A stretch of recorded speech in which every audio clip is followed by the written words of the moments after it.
ความสำเร็จที่กินได้พบมาตลอดนี่คือ4ปีเองนะมองย้อนกลับไป4ปีที่ผ่านมาเนี่ยแล้วหาเหตุผลให้มันสักข้อหนึ่งว่าเหตุผลข้อนี้แหละทำให้เกิดสิ่งนี้ทั้งหมดในรอบ4ปีที่ผ่านมาเนี่ยถ้ามันมีแค่ข้อเดียวนี่มันน่าจะเป็นเรื่องอะไรข้อเดียวเลยนะครับน่าจะเป็นผมได้รับโอกาสที่ดีครับคุณโตมาในครอบครัวแบบคนจีนใช่ครับหัวการค้าอะไรประมาณนี้เลยครับใช่ไหมฮะทิปิคอลแบบคนจีนใช่ครับค้าขายเก่งใช่อยากให้ลูกเป็นเท่าแก่ใช่ครับฟีลลิ่งนั้นเลยถูกต้องครับมันเป็นยังไงบรรยากาศของบ้านแบบนี้มันเป็นยังไงฮะผมว่าสตริกไหมหรือยังไงผมรู้สึกว่าผมจริงๆก็คืออย่างที่ป๋าบอกเลยก็คือบ้านคนจีนบ้านกงสีที่อยู่รวมกันในบ้านเนี่ยมีแบบอาเจกอาโกอาม่าอากงอะไรเงี้ยทุกคนก็จะแบบทุกคนทำทุกอย่างเกี่ยวกับธุรกิจหมดค้าขายหมดอะไรเงี้ยไม่ได้สตริกมากไม่ได้สตริกถึงขั้นว่าเรารู้สึกว่าเราอึดอัดจนเราไม่ได้สามารถไป explore อะไรในชีวิตได้ขนาดนั้นแต่ว่าก็เราก็รู้สึกว่าเขาก็ไม่ได้หย่อนมากอะไรเงี้ยครับเหมือนว่าเขาก็ปล่อยให้เราไปแต่ก็โทรตามถามไถ่ตลอดมีไปไหนก็ต้องบอกหรือว่าแบบถ้าจะไปลองอะไรก็จะมีเขาก็จะมีเส้นของความพอดีของเขาอยู่ที่จริงๆแล้วส่วนตัวผมก็รู้สึกว่ามันก็สมเหตุสมผลที่เขาจะให้หรือไม่ให้อะไรเงี้ยผมก็รู้สึกว่ามันอยู่ในจุดที่เราไม่ได้รู้สึกว่าเส้นนี้มันตึงไปหรือมันหย่อนไปแต่มันอาจจะกำลังพอดีกับเราแล้วมันอาจจะทำให้เรารู้สึกว่าเรามีเซนส์ของครอบครัวที่อบอุ่นมากๆด้วยอะไรเงี้ยครับผมแล้วตอนเด็กๆเลยเนี่ยสมมุติว่าเวลามีงานเลี้ยงครอบครัวเขาต้องมีใช่ไหมรวมกันเยอะๆงานแต่งงานญาติใครสักคนหนึ่งอะไรอย่างเงี้ยใช่ไหมอย่างเราเนี่ยมีความสามารถพิเศษอะไรที่ป๊าม้าจะอวดกินเต้นให้ดูหน่อยซิหรือยังไงความสามารถพิเศษของเด็กชายบิลกินจริงๆตอนเด็กผมเป็นคนไม่กล้าแสดงออกเลยครับจริงๆผมเรียนร้องเพลงตอนเด็กคือผมเป็นคนที่เรียนร้องเพลงในห้องเรียนแต่ผมจะไม่ร้องเพลงนอกห้องเรียนครับหมายถึงว่าแบบเวลางานเลี้ยงปีใหม่บริษัทที่บ้านอะไรเขาก็จะแบบชอบให้ลูกให้หลานไปร้องเพลงโชว์อะไรเงี้ยเราก็จะแบบเขินไม่กล้าหรือว่าเวลาที่เราอยู่โรงเรียนเขามีประกวดร้องอะไรเงี้ยเราก็จะไม่กล้าเลยเราก็จะรู้สึกว่าเราไม่มั่นใจเราแบบเราเขินอะไรเงี้ยครับซึ่งก็เลยทำให้ไม่ใช่คนที่จะไปทำหน้าที่แบบนั้นใช่ครับจะเป็นยังไงฮะเด็กชายบิลกินในวันเลี้ยงรวมญาติอย่างเงี้ยในวันเลี้ยงก็จะเป็นเรียบร้อยไม่ครับก็จะไปแกล้งคนนั้นแกล้งคนนี้อะไรเงี้ยเป็นสายแบบขี้แกล้งขี้แซวอะไรเงี้ยแต่ไม่เน้นการแสดงไม่เน้นการแสดงครับเน้นการแบบหยอกล้อครับผมการที่เราอันนี้เป็นมีลูกมีพี่2คนใช่ไหมฮะเราเป็นลูกคนที่3เป็นคนสุดท้องใช่ไหมฮะเป็นคนสุดท้องเนี่ยมันแล้วเป็นลูกชายด้วยในบ้านแบบนี้มีผลอะไรบ้างไหมฮะเช่นเขาเอาใจเรามากเป็นพิเศษพี่ชายปกป้องหรือพี่ชายแกล้งเราออกไปทางไหนมากกว่ากันหลายคนจะบอกว่าแบบเป็นน้องเล็กต้องแบบโดนเอาใจอะไรเงี้ยแต่ว่าผมไม่ค่อยรู้สึกแบบนั้นเท่าไหร่เลยแล้วก็จริงๆพ่อผมเขาจะเป็นคนที่แบบกลัวลูกรู้สึกว่าเขารักลูกไม่เท่ากันมากๆเลยคือแบบนี่คือสิ่งที่เขาจะพูดตลอดเวลาแบบลูกอยู่ด้วยกันเขาก็จะบอกว่าเขา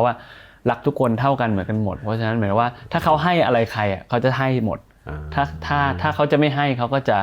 ไม่ให้หมดคือเขาก็จะมีกฎเกณฑ์มีวิธีที่ทำให้รู้สึกว่าทุกคนได้รับความรักหรือว่าได้รับอะไรต่างๆเท่าเทียมกันอะไรอย่างเงี้ยครับแล้วก็กับพี่ชายผมจริงๆผมก็ไม่ได้รู้สึกว่าเขาแบบปกป้องอะไรผมขนาดนั้นนะจริงๆผมกับพี่ชายผมจะไม่เหมือนกันเลยสักคนเลยครับเหมือนว่าพี่คนโตเขาก็จะเงียบๆหน่อยมีความแบบเนิร์ดไม่ค่อยชอบออกสังคมไม่ค่อยอะไรก็เขาก็จะหมกตัวอยู่ในบ้านในห้องเขาอะไรเงี้ยพี่ของผมคนที่2เขาก็จะเป็นสายวิชาการหน่อยเป็นสายไฟแนนซ์สายหลักการสายแบบ businessman หน่อยอะไรเงี้ยผมก็จะดูแลกิจการบ้านเลยนะครับใช่ผมก็จะ outgoing หน่อยแบบก็ทั้ง3คนก็ไลฟ์สไตล์ไม่เหมือนกันเลยครับไม่เหมือนกันห่างกันเยอะไหมฮะอายุคนโตห่างกับผม4 ปีครับก็ไม่ห่างกันมากคนที่2ห่างปีเดียวครับไล่กันมาเลยใช่ครับรสนิยมในการฟังเพลงดูหนังอ่านหนังสือเหมือนกันไหม3 คนไม่เหมือนเลยครับเหรอไม่เหมือนเลยพี่คนโตผมเขาฟังแต่เพลงเกมอย่างเดียวครับเล่นเกมแล้วก็ไปฟังเพลงเกมต่อพี่คนที่2ผมเขาก็ฟังหลากหลายอะไรเงี้ยแต่ว่าส่วนใหญ่ผมก็จะเห็นเขาฟังเพลง โบสถ์คือเขาคอนเวิร์ตไปเป็นคริสเตียนนะผมไม่นานนี้เลยเขาก็จะฟังเพลงที่มันแบบ relate กับศาสนาอะไรครับเป็นซะส่วนใหญ่ส่วนคุณฟังเดวิดฟอสเตอร์ครับกับเบลสุพลครับ2 คนนะ เบลสุพลที่เขาเคยมีวงดนตรีเนี่ยฮะใช่ไหมครับใช่ชื่อวงอะไรนะวงพายครับผมลองพูดถึงวงพายหน่อยนึงก็แล้วกันวงพายเนี่ยเป็นวงที่ผมชื่นชอบมากครับจากวันที่เธอไม่อยู่แต่ผมยังอยู่ทั้งข้างหน้าแล้วก็ข้างๆฮะจริงๆแล้วรู้จักวงพายก่อนรู้จักพี่เบลป่ะไม่ใช่ครับรู้จักพี่เบลก่อนครับแล้วก็เพิ่งมารู้ว่าเขาอยู่วงพายครับคือพูดไงคือเคยฟังเพลงวงพายแต่ว่าไม่รู้ว่าวงพายมีสมาชิกเป็นใครบ้างแต่ว่าพอมารู้จักพี่เบลก็เลยเพิ่งรู้ว่าอ๋อเขาเป็นนักร้องวงพายครับแล้วพอได้ฟังแล้วชอบไหมเพลงของวงพายก็จริงๆเคยฟังมาอยู่แล้วก่อนที่จะเจอพี่เบลไม่รู้ว่าใครเป็นคนร้องก็รู้สึกว่าชอบนะผมว่าวงนี้ดีครับเป็นยังไงครับมาก่อนการออกเร็วไปประมาณสัก5 ปีอะไรประมาณนี้นะถ้าออกหลังจากตอนนั้น5 ปีเป็นไงครับตอนนี้ก็คงไม่มีอะไรดีขึ้น พูดเล่นจริงผมชอบผมว่าตอนนั้นมันเป็นวงที่ซาวด์ดนตรีต่างจากวงกีตาร์แบนด์วงอื่นๆอย่างเห็นได้ชัดนะฮะกินเนี่ยเรียนร้องเพลงตอนป.1 ใช่ไหมแล้วก็นอกจากนั้นแล้วเนี่ยก็ยังเรียนเต้นเรียนไวโอลินเรียนปิงปองตีแบดเตะบอลว่ายน้ำอะไรมากมายเลยครับโบลิ่ง มากมายเลยครับป่ะนี่หมายถึงว่าภาษาอังกฤษทั้งหมดนี้ในช่วงเวลาใกล้ๆกันนั่นเลยตอนเด็กๆนั่นเลยใช่จริงๆมันอาจจะไม่ได้พร้อมกันครับอย่างจริงๆหลักการมันคือทุกครั้งที่ปิดเทอมนะครับมันจะต้องได้ไปเรียนพิเศษสิ่งใหม่แม่จะแบบม่าชอบส่งไปเรียนอะไรใหม่ๆอะไรครับคือแบบอย่างสมมุติปิดเทอมครั้งนึงอาจจะได้เรียนสัก 2-3 อย่างแบบร้องเพลงเต้นนี่คู่กันแล้วก็อีกเทอมนึงอาจจะเป็นภาษาอังกฤษคอมแต่2 อย่างแทรกกีฬาอีกอย่างนึงจะเป็นสกิล2กีฬา1อะไรเงี้ยครับนี่คือคุณแม่จัดวางไว้ใช่ครับให้มีบาลานซ์ของทั้งแบบสันทนาการและกีฬาได้ออกกำลังกายใช่ครับโหร้ายมากอยากให้แบบไปลองทำหลายๆอย่างว่าชอบอะไรอะไรเงี้ยครับที่เรียนมาทั้งหมดชอบอะไรที่สุดชอบร้องเพลงครับมันง่ายอย่างนั้นเลยใช่มันแฮปปี้ครับผมว่ามันแค่ความรู้สึกเลยว่าเราอยากไปอันอื่นเราไม่ได้อยากไปแล้วพอไปถึงปุ๊บเราก็รู้สึกว่าเรามีความสุขเวลาที่เราได้ร้องเพลงอะไรเงี้ยเราแฮปปี้ครับผมเดี๋ยวก่อนที่จะไปเรื่องร้องเพลงงั้นย้อนกลับไปเรื่องทั้งหมดเมื่อกี้เนี่ยปิงปองแบดบอลคอมพิวเตอร์ไวโอลินมีอะไรที่ทำแล้วได้เรื่องบ้างไวโอลินตอนผมเรียนจริงๆผมเรียนเป็นปีเลยครับแต่ผมไม่จำโน้ตครับแล้วใช้ยังไงผมจำจุดเอา จำจุดเอามันเลยเหมือนกับว่าพอเรียนจบมาก็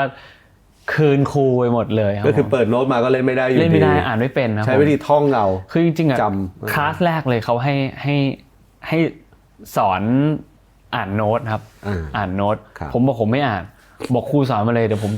จำนิ้วเอาจำช่องเอานับช่องเอานับจำสายซ้ายขวาเอาเนี่ยตอนนั้นเรียนชั้นอะไร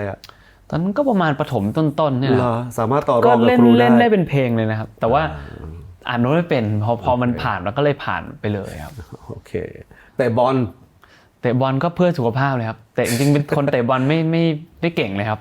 แต่เอาสังคมอย่างเดียวครับดูบอลป่ะแล้วเป็นคนดูครับมีเชียร์ทีมอะไรป่ะแมนยูเท่านั้นครับนี่แหละผมว่าเหตุผลข้อนี้แหละที่ทำให้คุณประสบความสำเร็จศิลปินคุณภาพใช่ไหมผมว่าโอกาสก็เป็นเรื่องหนึ่งแต่ว่ารสนิยมเนี่ยเป็นเรื่องสำคัญเป็นเรื่องสำคัญผมก็ว่าป๋านี่เป็นถึงตำนานใช่ครับผมก็เชื่อแล้วว่าแล้วเชียวไหวไหมฤดูกาลนี้เราจะรอดไหมครับฤดูกาลถัดไปนะครับครับใช่ครับผมว่าทรงมาดีนะทรงมาดีแล้วฮะโอเคขอให้ได้เจ้าของทีมใหม่ที่รวยๆนะฮะเผื่อเราจะได้มีนักเตะดีๆไปสู้กับเขาครับโอ้โหนี่ผมรู้สึกแบบนี่บันทึกไว้เลยว่านี่นักร้องในดวงใจเลยนะฮะ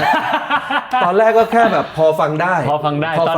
ตอนนี้เป็นไงครับเป็นนักร้องในดวงใจไปแล้วขอบคุณครับครับผมโอเคเราไปต่อกันคุณบอกว่าความรู้สึกของคุณกับการร้องเพลงนี่เหมือนกับว่ามันมีอะไรบางอย่างเรียกหามันใช่ป่ะอยากไปร้องมันเป็นยังไงอธิบายออกมาให้มันชัดเจนขึ้นได้ไหมจริงๆพอช่วงป.1 เลยครับพอเรียนร้องเพลงจบช่วงพีเรียดปิดเทอมไปอะไรเงี้ยพอเปิดเทอมเราก็ไม่ได้เรียนต่อแล้วก็กลับมาเรียนโรงเรียนอะไรเงี้ยแล้วก็ผ่านไป นานเหมือนกันครับ2-3 ปีอะไรเงี้ยครับจนผมรู้สึกว่าอยู่ดีมันก็คิดถึงว่าเรารู้สึกว่าเราอยากกลับไปเรียนร้องเพลงอะไรเงี้ยอยากรู้สึกคิดถึงความสนุกที่เราได้นั่งวอร์มเสียงได้ร้องคาราโอเกะในห้องเรียนอะไรเงี้ยก็เลยเหมือนกับว่ากลับไปคุยกับม่าว่าอยากกลับไปเรียนร้องเพลงอะไรเงี้ยเขาก็เลยเหมือนกับว่าหาช่องทางให้เราได้กลับไปเรียนร้องเพลงอีกครั้งหนึ่งเลยแล้วผมก็รู้สึกว่าพอผมได้กลับไปเรียนร้องเพลงผมก็ยิ่งมั่นใจอีกว่ามันเป็นสิ่งที่เราเอนจอยจริงๆแต่ว่าในวันนั้นมันก็เป็นแค่ความสุขที่เราได้เข้าไปร้องเพลงในห้องนั้นเพราะผมรู้สึกว่าอย่างที่บอกคือผมเป็นคนไม่ร้องเพลงนอกห้องเรียนนะครับที่เดียวที่เราจะรู้สึกว่าเราได้ทำมันอย่างภาคภูมิใจมีความสุขแบบเป็นตัวเองเต็มที่ก็คือในห้องเรียนร้องเพลงนะครับเพลงที่หัดร้องช่วงแรกๆในเพลงประมาณไหนครับเพลงช่วงแรกๆนะครับก็น่าจะเป็นจำได้เพลงแรกที่เรียนร้องเลยคือเพลงของพี่บี้ครับเพลงพี่บี้ครับแล้วก็รอบที่กลับมาเรียนอีกรอบหนึ่งเพลงที่เรียนตอนนั้นเป็นเพลงเบาๆของซิงคูล่าโว้ใช่แล้วก็เธอยังโปเตโต้แล้วก็จะเป็นเพลงแบบยุคที่แบบหยิบแผ่นไหนไปแล้วก็แบบแผ่นไหนขายดีแล้วก็จะไปหยิบรวมฮิตอยากร้องเพลงนี้อยากร้องเพลงนี้เราเป็นคนเลือกอะครับว่าเราจะร้องเพลงใช่คือเขาก็จะมีเซตของเขาประมาณนึงแบบเป็นซีดีคาราโอเกะว่าอยากร้องเพลงไหนถ้าเราแบบรู้สึกว่าพรุ่งนี้เราอยากร้องเลยแล้วก็เดินเข้าแมงป่องเลือกแล้วอยากร้องเพลงเจอเพลงนี้ก็เอาไปให้ครูแบบใส่แผ่นซีดีร้องเลยครับแล้วเขาสอนแบบซีเรียสไหมหรือว่าแบบสอนแบบรีแลกซ์ก็จริงๆไม่ได้ซีเรียสมากนะครับจริงๆเรียนชั่วโมงนึงครึ่งชั่วโมงแรกก็จะเป็นวอร์มฝึกความแข็งแรงเส้นเสียงอะไรเงี้ยแล้วก็อีกครึ่งนึงก็จะเป็นร้องแล้วก็เลือกเพลงไปร้องอะไรอยากอะไรก็ให้เขาหลักร้องเหมือนสนุกสนานมากกว่าเลยครับเริ่มแบบไปออกไปโชว์ตามงานต่างๆอะไรบ้างหรือยังครับตอนนั้นไม่ครับตอนนั้นคือเก็บตัวครับใช่ครับแล้วฝึกร้องทำไมแล้วไม่อยากเอาไปอวดบางคนที่เขาเรียนร้องเพลงมาเขาน่าจะอยากอวดนะไม่เลยครับตอนนั้นผมไม่มั่นใจในตัวเองแล้วผมไม่อยากให้ใครรู้ด้วยว่าผมร้องเพลงทำไมมันเหมือนในจุดนั้นความสุขมันอยู่แค่กับการที่เราได้ทำมันก็มีความสุขเลยครับเรารู้สึกว่าเราไม่มั่นใจแล้วเราไม่ชอบให้ใครแบบมานั่งดูมานั่งวิจารณ์หรือมานั่งจับผิดเราเพราะเราก็จะรู้สึกอินเซเคียวที่จะทำมันเราอยากทำมันอย่างมั่นใจโดยที่อยู่กับครูสอนร้องอีกคนนึงเนี่ยที่เราสบายใจอยู่ด้วยแม่ผมยังไม่ให้ฟังเลยเหรอใช่ครับแล้วคุณแม่เชื่อไหมว่าตกลงฉันส่งไปเรียนร้องเพลงเนี่ยเธอไปเรียนหรือเปล่าน่าจะแล้วเขาก็ไม่เคยได้ฟังเลยเหมือนกันครับเหรอแต่เขาก็ไม่ได้แบบว่าอะไรใช่ครับพอเขาเห็นเรามีความสุขเขาก็ปล่อยให้ไปเลยครับแปลว่าที่ได้ยินมาว่าตอนเด็กๆเนี่ย2 เรื่องที่ดูเป็นคล้ายๆกับสิ่งบกพร่องแล้วกันนะก็คือของกินตอนเด็กๆเนี่ยก็คือความขาดความมั่นใจอีกเรื่องนึงคือเป็นคนใจร้อนใช่ครับมากครับ2 เรื่องนี้ฟังดูแวบๆมันเหมือนแบบมันอยู่ในคนเดียวกันได้หรอวะคนขาดความมั่นใจแต่ในขณะเดียวกันก็ใจร้อนด้วยมันลองอธิบายให้ฟังหน่อยครับเช่นอาจจะยกตัวอย่างเหตุการณ์ที่แสดงความเป็นคนขาดความมั่นใจของกินออกมาที่ชัดที่สุดกับเหตุการณ์ที่แสดงความเป็นคนใจร้อนออกมาชัดที่สุดในตอนนั้นให้ฟังหน่อยครับจริงๆเมื่อก่อนเนี่ยผมจะเป็นคนที่เหมือนกับว่าเวลาอยู่กับเพื่อนๆหรืออยู่ในห้องอะไรเงี้ยหรืออยู่ที่บ้านอะไรเงี้ยผมจะเป็นคนแบบ outgoing มากเป็นคนแบบกล้าคิดแบบท่าเล่นกล้าอะไรอย่างเงี้ยอยู่ในห้องก็จะเป็นตัวเหมือนกับว่าตัวแซวเพื่อนตัวแกล้งเพื่อนเหมือนกับว่าแต่ว่าหมายถึงว่าก็จะเป็นแกล้งกึ่งแบบเล่นมากกว่าไม่ใช่แกล้งหรอกจริงเหมือนเป็นแบบตัวชวนเพื่อนเล่นนะครับตัวชวนเพื่อนคุยในห้องอะไรเงี้ยแบบเป็นเด็กนั่งหลังห้องอะไรอย่างเงี้ยแล้วก็แต่ว่าหมายถึงว่าทุกครั้งที่ครูจะเรียกให้เราออกไปตอบคำถามอะไรเงี้ยเราจะแบบอยู่ดีเหมือนใจมันจะสั่นนะครับหรือว่าแบบเราเป็นคนไม่มั่นใจกับการที่จะต้องออกไปพรีเซนต์งานหรือว่าไปพูดต่อหน้าห้องชั้นเรียนหรือว่าพูดต่อหน้าเพื่อนในระดับชั้นเนี่ยคือผมจะกลัวมากแบบการไปร้องเพลงนี่ยิ่งเป็นอะไรที่แบบโหกลัวมากแล้วก็ผมไม่ค่อยกล้าทำอะไรต่อหน้าสาธารณะเท่าไหร่หรือว่าเวลาไปเจอญาติอะไรเงี้ยผมก็จะไม่ค่อยคือถ้าจะพูดคุยอะไรเงี้ยก็พูดคุยได้แต่ว่าไม่ค่อยกล้าแสดงความสามารถอะไรเพราะเรารู้สึกว่าเราไม่มั่นใจอะไรเงี้ย ส่วนในเรื่องใจร้อนนี่ก็จริงๆเป็นเอาแต่ใจมากกว่าครับตอนเด็กเรารู้สึกว่าอยากได้อะไรก็จะเอาแล้วแบบตอนเด็กแบบไม่พอใจล้มโต๊ะเฟี้ยงข้าวของอะไรเงี้ยครับนี่เด็กขนาดไหนเนี่ยก็อนุบาลประถมอะไรเงี้ยครับอนุบาลประถมอะไรเงี้ยครับล้มโต๊ะกระจกเพลงอะไรเงี้ยมันคือเด็กคนเดียวกันกับที่เวลาผมไปเดินทอยอาร์แล้วนอน ร้อง กลิ้งอยู่กับพื้นจะเอาวันนี้ใช่ครับพ่อลากไปก็ไม่ เป็น ไป อย่างนั้นเลยครับนั่นคือเด็กคนนั้นเลยใช่ครับแต่พ่อผมไม่ลากครับพ่อผมเดินหนีแล้วก็ทำเป็นไม่รู้จักปล่อยเดินไปอีกโซนนึงใช่ครับให้เราค่อยๆเงียบไปเองใช่ครับพอเงียบสงบเขาก็กลับมารับอ๋อนี่คือคนแบบนี้นี่เองโตมาแล้วเป็นอย่างนี้นี่ครับต้นฉบับเลยครับผมแล้วไอ้ความใจร้อนกับความเอาแต่ใจกับความขาดความมั่นใจแบบนี้เนี่ยมันส่งผลหรือว่า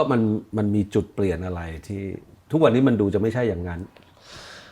จริงๆผมว่ามันมีสารตั้งต้นของอะไรพวกนี้อยู่ที่ในวันนี้มันก็พัฒนาขึ้นมาผ่านการเติบโตแล้วก็ประสบการณ์ผมรู้สึกว่าไอ้ความไม่มั่นใจของผมอ่ะจริงๆในทุกวันนี้มันก็ยังมีอยู่นะครับมันก็ยังมีอยู่ในหลายๆเรื่องที่เราอาจจะรู้สึกว่าเรายังไม่คุ้นมือกับมันหรือว่าเรายังไม่สามารถทำมันได้อย่างมั่นใจขนาดนั้นอะไรเงี้ยซึ่งผมว่าพอเราเติบโตขึ้นอะไรเงี้ยสิ่งที่เราได้เรียนรู้หรือพัฒนาตัวเองคือเราต้องหาวิธีให้เรามั่นใจกับมันให้ได้ไม่งั้นเราจะไม่กล้าจะออกไปทำมันอะไรเงี้ยผมก็จะเป็นคนที่ไม่ค่อยไปตายเอาดาบหน้าเท่าไหร่จริงๆผมก็จะเป็นคนที่ถ้าผมไม่มั่นใจหรือผมกังวลกับสิ่งที่ผมจะต้องเจอสิ่งที่ผมจะต้องทำอะไรเงี้ยผมก็จะหาวิธีศึกษามันหาวิธีมาทำให้เราทำมันได้ไปเรียนเพิ่มไปปรึกษาไปเตรียมตัวทำให้เรามั่นใจให้ได้ไม่งั้นเราจะทำมันไม่ได้คือผมเป็นคนถ้าไม่มั่นใจผมจะไม่กล้าทำอะไรครับส่วนเรื่องใจร้อนอะไรเงี้ยจริงๆแล้วผมก็รู้สึกว่าทุกวันนี้เราก็โตขึ้นแล้วก็มีวิธีการจัดการกับมันได้ดีขึ้นอะไรเงี้ยแต่ผมรู้สึกว่าสารตั้งต้นที่มันยังเก็บมาถึงเราทุกวันนี้คือผมเป็นคนที่คิดอะไรแล้วผมทำเลยคือผมจะเป็นคนที่แบบค้างไม่ค่อยชอบปล่อยให้อะไรค้างคาในใจอะไรเงี้ยถ้าสมมุติว่าเราอยากจะทำสิ่งนี้หรืออยากจะแก้ไขสิ่งนี้ผมจะรีบทำผมจะทำทันทีอะไรเงี้ยดึกดื่นผมก็จะทำอะไรเงี้ยสมมติว่าผมแบบรู้สึกว่า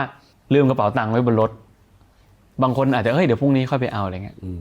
แต่ผมก็จะท่องไว้ในใจว่าโอเคพรุ่งนี้ต้องไปเอากระเป๋าตังค์บนรถพรุ่งนี้ต้องไปเอากระเป๋าตังค์สุดท้ายคือคืนนั้นผมก็ต้องเดินลงไปเอาอะไรเงี้ยเพื่อความสบายใจใช่ไม่งั้นแบบผมก็จะเป็นคนเหมือนกับว่าคิดแล้วทำเลยอดใจรอแบบตั้มตุ่มๆแล้วมันไม่สบายใจก็จะแบบรีบจัดการรีบทำอะไรเงี้ยครับแปลว่าจริงๆแล้ว มันกลายเป็นพลิกเอาไอ้จุดอ่อนมาเป็นจุดแข็งนะฮะเรื่องความไม่มั่นใจนี่ผมซัพพอร์ต 100% เลยเพราะว่าความไม่มั่นใจแก้ได้ด้วยการเตรียมตัวใช่ครับใช่ไหมเราไม่มั่นใจเพราะเราไม่รู้ว่าเราทำได้ดีหรือเปล่าใช่ครับหรือเราพร้อมที่จะทำหรือเปล่าถ้าเราเตรียมตัวดีมันก็รอดเป็นอย่างนี้นี่เองนะครับตอนสัมภาษณ์พีบอกว่ากินเป็นคนที่เปลี่ยนแปลงเขานะจากคนไม่มี passion ให้กลายเป็นคนมี passion ขึ้นมาเพราะว่าคุณเป็นคนมี passion ในการทำงานมาก passion ที่เกิดขึ้นกับการทำงานแบบนี้มันเริ่มขึ้นได้ยังไงแล้วก็เมื่อไหร่ตั้งแต่วันแรกที่คุณเข้าสู่วงการเลยหรือว่าทำไปแล้วมันถึงชัดเจนขึ้น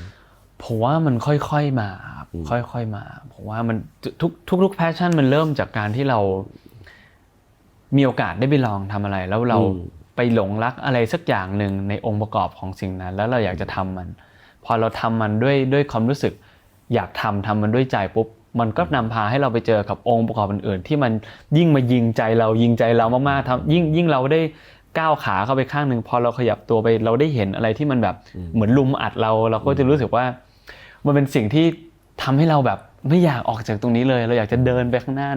ในวงโคจรนี้อีกไปเรื่อยๆจะทำมันเพราะว่าเรามีความสุขที่เราได้อยู่ในพื้นที่นี้ได้ทำสิ่งนี้อะไรเงี้ยผมว่ายิ่งทำไปยิ่งเรียนรู้ก็ยิ่งเจอครับผมมีไอดอลไหมฮะในวงการนี้เอาแบบตอนก่อนจะเข้ามาเนี่ยเรามองไปที่ใครพี่เบิร์ดธงชัยครับพี่เบิร์ดธงชัยทำไมครับอะไรบ้างที่เป็นสิ่งที่อินสไปร์เราในตัวพี่เบิร์ดผมว่าหนึ่งเลยก็คือความสามารถทั้งในเรื่องของการแสดงแล้วก็ในเรื่องของการนำเพลงแต่ว่าในการที่เขาทำสองอย่างนี้ไปด้วยกันแล้วทำให้คนเห็นถึง ความเป็นนักแสดงและความเป็นศิลปินในทั้งสองขาได้อย่างชัดเจนโดยที่ไม่กังขาว่าเฮ้ยนักแสดงมาร้องเพลงหรือว่าศิลปินไปทำการแสดงเนี่ยเหมือนกับว่าเขาแข็งแรงทั้งสองด้านแล้วเขาทำให้คนเชื่อว่าเขาทำทั้งสองอย่างได้ออกมาอย่างสมบูรณ์แบบแล้วก็อีกอย่างหนึ่งที่ผมรู้สึกว่าคนทั้งประเทศนี้หลงรักพี่เบิร์ดคือผมว่ามันคือความเป็นตัวเขาอะครับ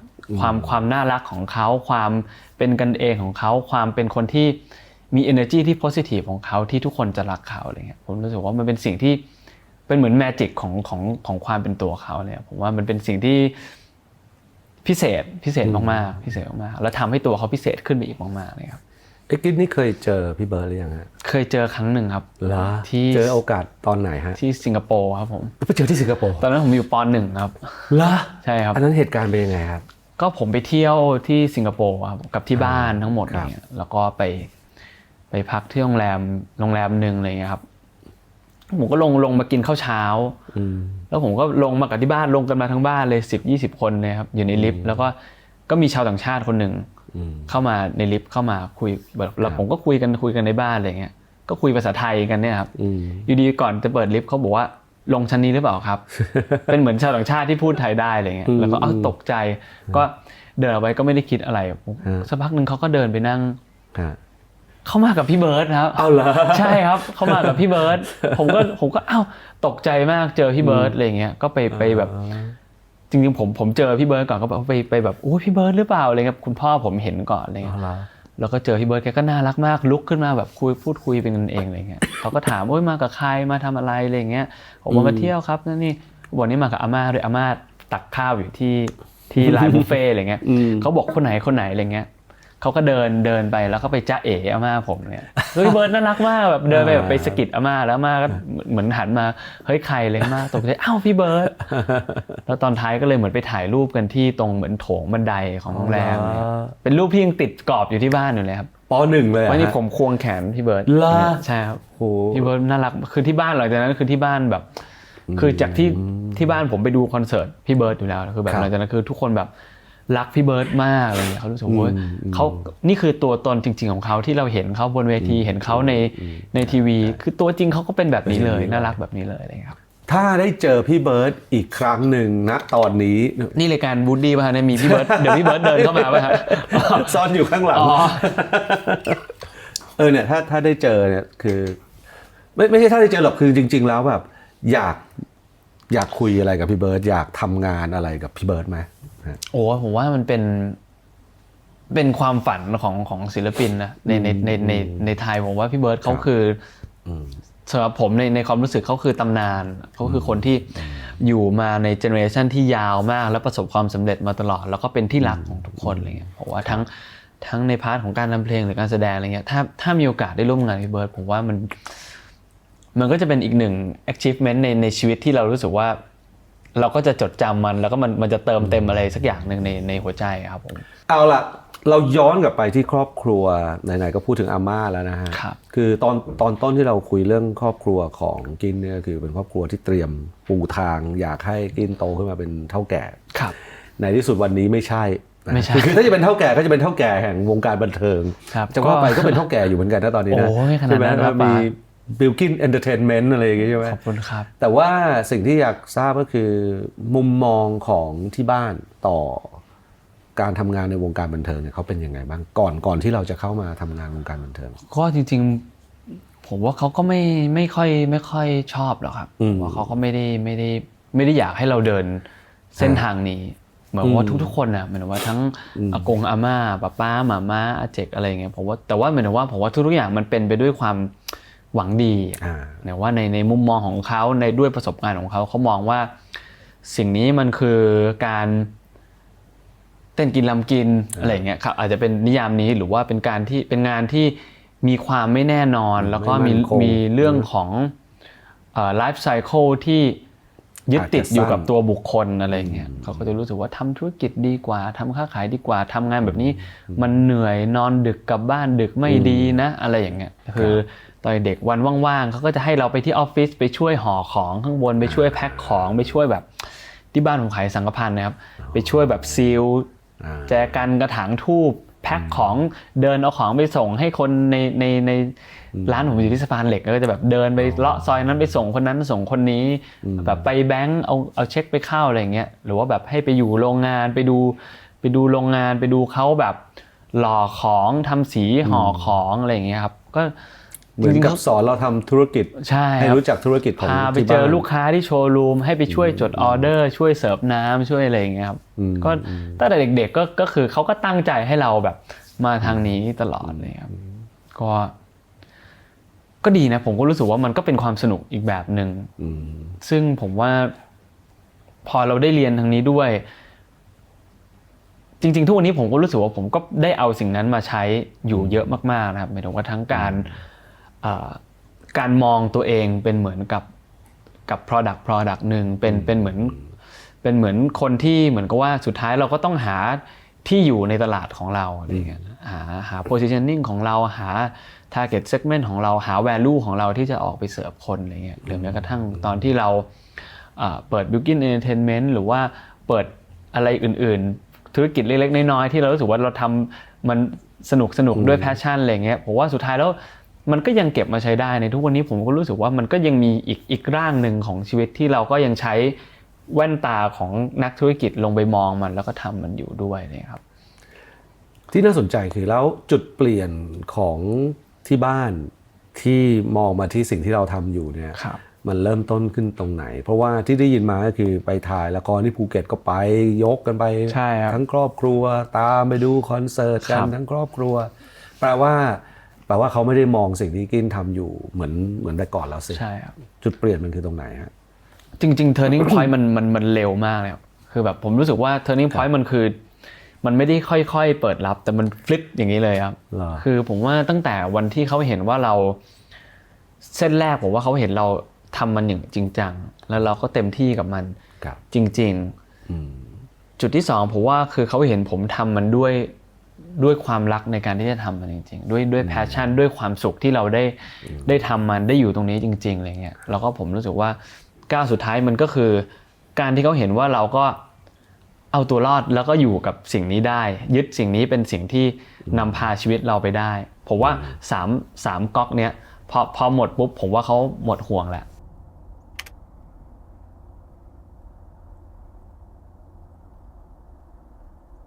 ความสำเร็จที่กินได้พบมาตลอดนี่คือ4 ปีเองนะครับมันไวมากเลยนะไวมากคือ4 ปีนี่คือเข้ามหาลัยเพิ่งเรียนจบอะมองย้อนกลับไป4 ปีที่ผ่านมาเนี่ยแล้วหาเหตุผลให้มันสักข้อหนึ่งว่าเหตุผลข้อนี้แหละทำให้เกิดสิ่งนี้ทั้งหมดในรอบ4 ปีที่ผ่านมาเนี่ยถ้ามันมีแค่ข้อเดียวนี่มันน่าจะเป็นเรื่องอะไรข้อเดียวเลยนะครับผมได้รับโอกาสที่ดีครับผมได้รับโอกาสที่ดีผมว่าเหมือนว่าความสามารถก็อาจจะเป็นส่วนหนึ่งหรือว่าหมายถึงว่าพัฒนาการในตัวเองอาจจะเป็นส่วนหนึ่งอะไรเงี้ยแต่ผมรู้สึกว่าสิ่งที่มันสำคัญมากๆเลยคือผมได้รับการมองเห็นถึงศักยภาพในวันแรกเพราะว่าผมไม่ได้เป็นคนที่เดินขึ้นมาแล้วบอกว่าเฮ้ยผมอยาก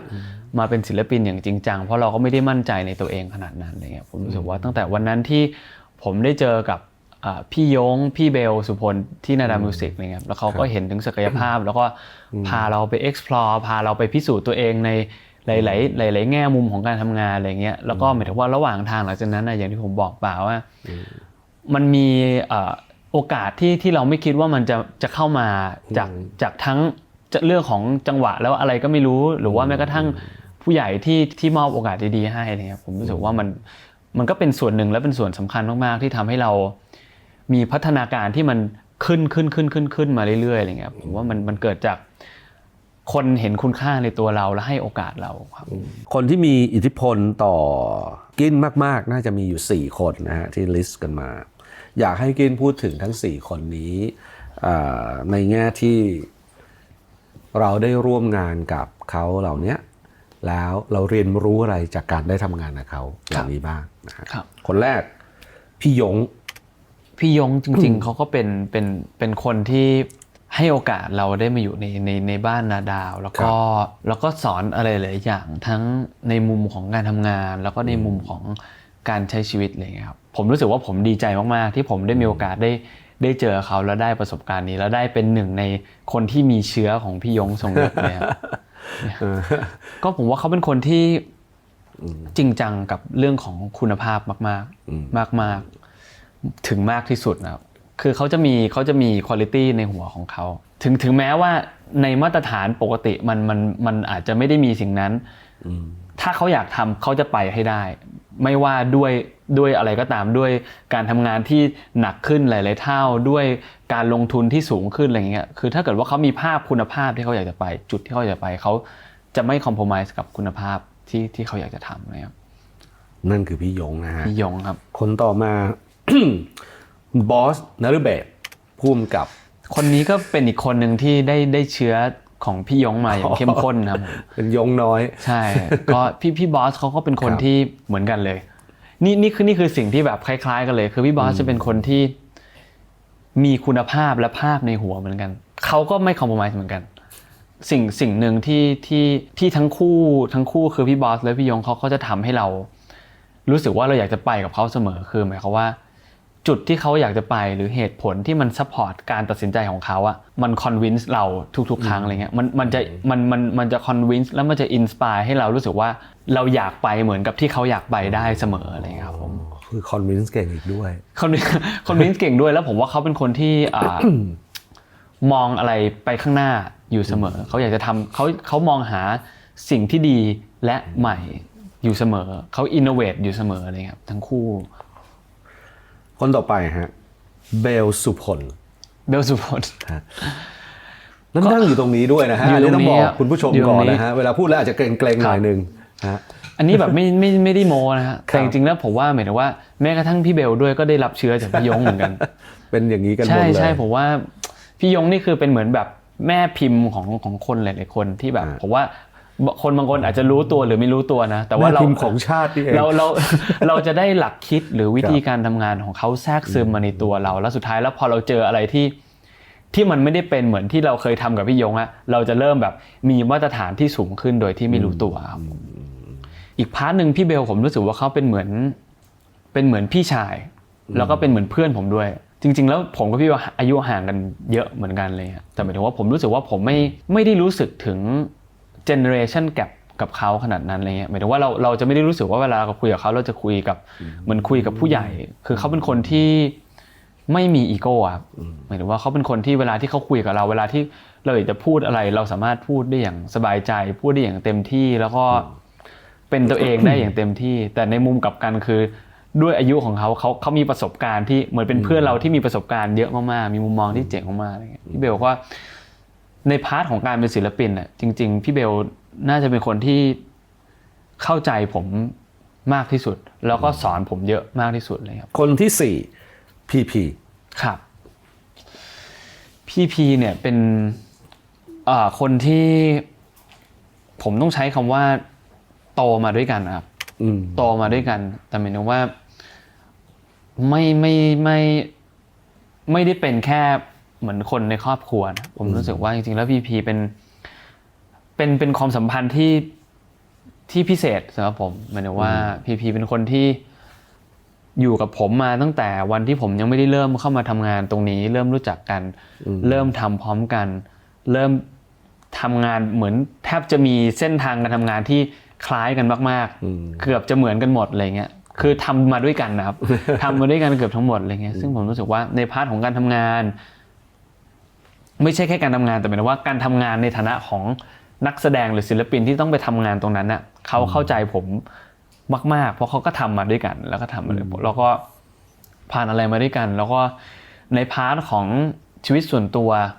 เราก็เป็นคนที่สนิทกันมากๆอะไรอย่างเงี้ยรวมถึงในพาร์ทของครอบครัวผมเขาก็คุ้นเคยกับครอบครัวผมดีผมก็คุ้นเคยกับครอบครัวเขาดีมันเลยเหมือนกับว่า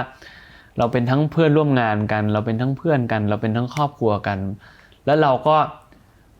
ในช่วงชีวิต4ปี5ปีที่ผ่านมาที่เรามีโอกาสได้เติบโตอย่างก้าวกระโดดเขาก็อยู่ในทุกๆสเตจของเราทำให้เขาเข้าใจเราอย่างถี่ถ้วนและหลายมิติที่สุดเลยครับผมก็รู้สึกว่าเขาเป็นคนเป็นความสัมพันธ์ที่พิเศษนะพอเป็นพีผมว่าในชีวิตเนี้ยยิ่งผมว่าผมเดินทางมาจากตอนนั้นมาถึงตรงนี้อะไรเงี้ยผมไม่คิดว่าผมจะหาความสัมพันธ์แบบนี้ได้อีกเพราะว่า เขาผ่านอะไรมาเยอะจริงๆกับผมในหลายๆจุดที่มันเป็นจุดสำคัญและเป็นจุดเปลี่ยนสำคัญแล้วมันเป็นพลังที่มันร่วมสู้มาด้วยกันนะครับร่วมสู้มาด้วยกันร่วมเติบโตร่วมดันหลังจูงกันไปจูงกันมาคนนึงเหนื่อยคนนึงฉุดคนนึงล้มคนนึงฉุดอะไรเงี้ยเหมือนว่าในทุกๆมิติของชีวิตอะไรครับการได้ทำงานกับพีมาร่วมกันมาโดยตลอดอย่างนี้เนี่ยเรียนรู้อะไรจากการทำงานกับพีบ้างครับ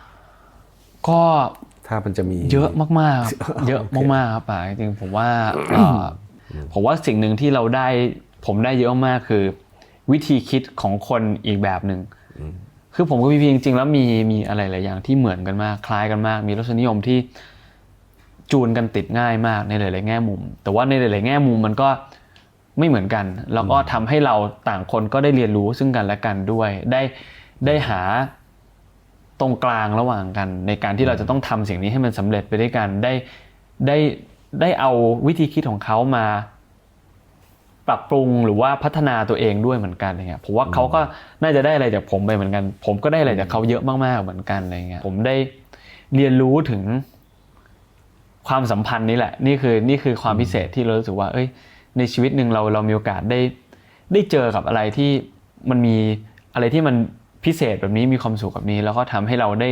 เติมเต็มอะไรบางอย่างด้วยนะครับอีกเรื่องหนึ่งที่มันมาด้วยกันจากการที่เข้าสู่วงการบันเทิงด้วยการที่เป็นดาราเป็นหลักก่อนแล้วแต่แบบเคสพีบิลกินเนี่ยมันพิเศษตรงที่ว่าเพลงที่ดังมันก็มาจากเรื่องที่เล่นนั้นด้วยมันเลยอาจจะเรียกได้ว่ามาพร้อมกันเลยทั้งความเป็นนักร้องแล้วก็ความเป็นดารานะครับมันก็จะมีกระแสโซเชียลนะฮะซึ่งทุกวันนี้ก็จะกล้าพูดกล้าวิจารณ์กันอย่างเต็มที่คนได้ยินก็อาจจะบางคนทนได้บางคนทนไม่ได้นะครับพีบิลกินนี่ก็จะโดนเพราะว่าอันนี้ผมก็ถามพีมาเหมือนกันเรื่องที่ว่าโดยเฉพาะช่วงแรกว่าในที่สุดก็เป็นนักร้องที่อาจจะไม่ได้เน้นขายเสียงก็เป็นเพราะเป็นดารานั่นแหละจึงได้มาร้องเพลงหรืออะไรก็ตามช่วงแรกมันเป็นช่วงที่คุณทั้งคู่ก็ยังไม่ได้พิสูจน์ให้เขาเห็นนะฮะแต่ว่ามันกระทบจิตใจไหมมันมีความรู้สึกอะไรบ้างไหมมันก็กระทบนะครับกระทบแหละผมว่าในวันแรกที่เราไม่ได้แข็งแรงในเชิงของความรู้สึกด้วยอย่างที่ผมบอกว่าอันนี้ก็เป็นหนึ่งใน culture shock เหมือนกันอะไรเงี้ยว่าบางคนอาจจะบอกว่าเฮ้ยอยู่เพลงดังขึ้นมาแบบร้องว่าบางคนอาจจะบอกว่าอ้าวไม่ได้ดังที่เพลงนี่ดังเพราะซีรีส์ตัวไม่ได้ร้องดีนี่มันดังเพราะมันพ่วงกันมาอะไรเงี้ยแบบผมก็โอเคในจุดนั้นเราก็เข้าใจในมุมมองของเขาอะไรเงี้ยแต่หมายถึงว่าผมว่าสิ่งที่มันใหญ่กว่านั้นคือความรู้สึกเนี้ยมันติดต่อออกมาไม่ใช่แค่สิ่งที่มันติดอยู่ในซีรีส์อย่างเงี้ยหมายถึงว่าเพลงจบซีรีส์ปุ๊บผมออกมาปล่อยซิงเกิลในวันนี้ผมทำ EP ก็ยังมีคนคิดแบบนั้นอยู่ก็ยังมีคนคอมเมนต์แบบนั้นอยู่อะไรเงี้ยซึ่งผมรู้สึกว่าถามว่ามันกระทบความรู้สึกไหมผมว่ามันกระทบนะครับในการที่เรารู้สึกว่ามันก็เป็นกึ่งเนกาทีฟกึ่งแบบเหยียดนิดนึงอะไรอย่างเงี้ยผมว่ามันก็กระทบความรู้สึกแหละครับเวลาเราเจอแบบนี้เราก้าวข้ามวันแบบนั้นไปยังไงครับคือแน่นอนแหละในทางงานเราก็ต้องแบบทำผลงานพิสูจน์ออกมาเรื่อยๆแต่ว่าบางทีมันเป็นวันนั้นคืนที่เราเห็นคอมเมนต์เราก้าวเราทำให้เรา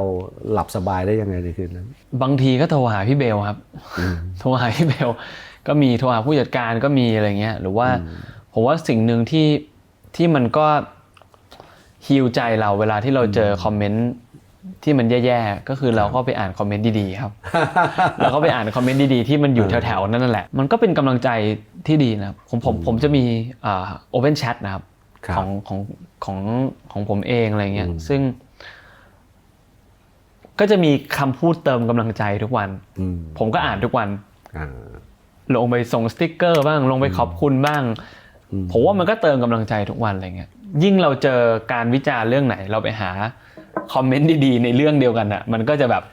มาทอนใจบาลานซ์ใช่มันก็จะมาทอนใจเราอะไรครับอีกเรื่องหนึ่งที่อยาก